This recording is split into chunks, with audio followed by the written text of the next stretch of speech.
The Dreamer by H. Munro, Saki.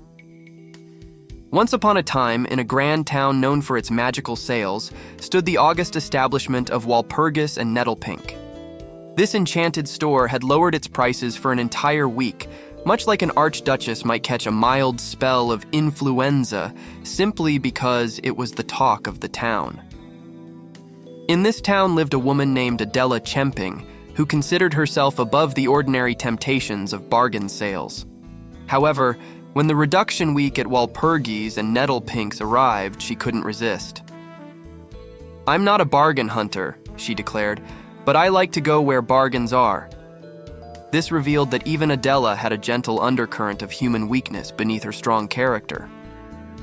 Wanting a companion for her shopping quest, Mrs. Chemping invited her youngest nephew, Cyprian, to join her. To entice him further, she promised a visit to a magic lantern show and a delightful feast of light refreshments. Cyprian, not yet 18, had a dreamy look in his eyes, the eyes of one who sees beyond the ordinary, much like a poet or a wizard. "Meet me just outside the floral department," she wrote to him, "and don't be a moment later than 11. On the appointed day, Cyprian arrived without a hat. His hair was as smooth as ribbon seaweed, parted in a narrow furrow. His aunt, upon seeing him, was slightly scandalized. "Where is your hat?" she asked. "I didn't bring one," Cyprian replied.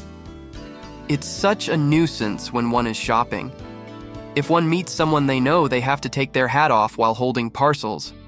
Without a hat, there's no such trouble." Adela sighed in relief, fearing he might be turning into a nut, a fanciful being of extravagance who detests carrying parcels.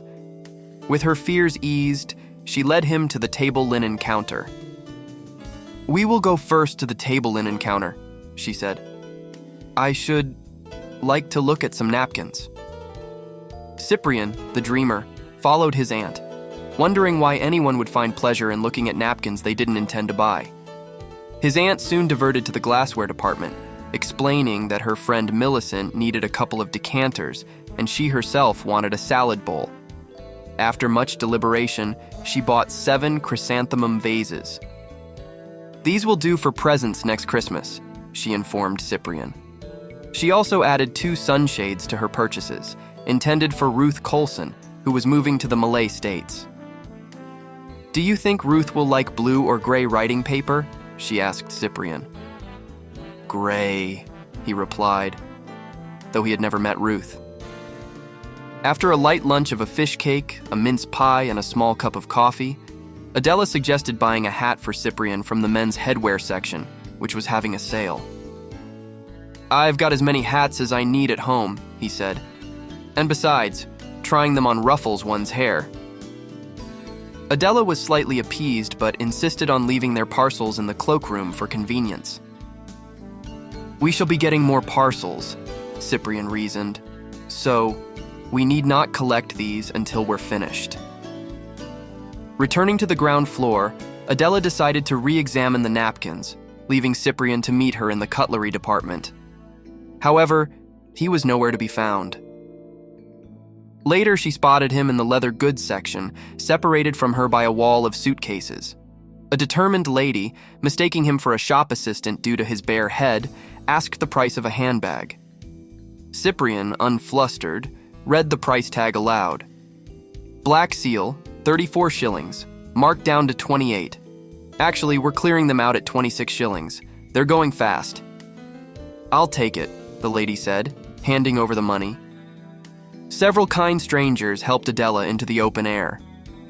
"It's the crush and the heat," one sympathizer said, "enough to turn anyone giddy."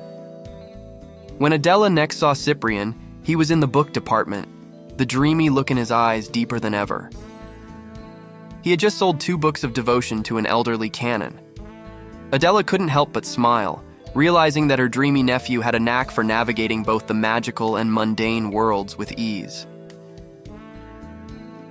And so, they continued their enchanted shopping adventure, blending the boundaries of dreams and reality in the whimsical world of Walpurgis and Nettlepink.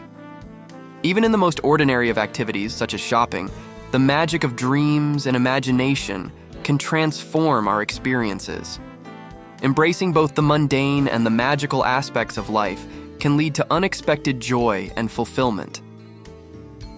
The end.